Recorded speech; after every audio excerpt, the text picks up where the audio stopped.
Volvo बसला दुचाकीची धडक, बसला लागलेल्या आगीत होरपळून 20 जणांचा मृत्यू। व्हॉल्वो बसला दुचाकीने धडक दिल्यानंतर बसला भीषण आग लागली। आगीत होरपळून 20 जणांचा मृत्यू झाल्याची घटना घडली आहे।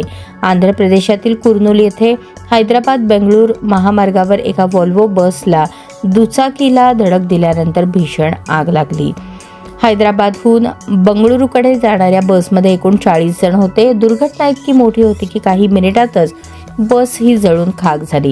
दुर्घटनेत आतापर्यंत 20 जणांचा मृत्यू झाला आहे, तसेच अनेक जण गंभीर जखमी झाले असल्याची माहिती आहे। कावेरी ट्रॅव्हल्सची खासगी स्लीपर कोचची बस आहे। एका दुचाकीने धडक दिल्यानंतर बसने भीषण पेट घेतला।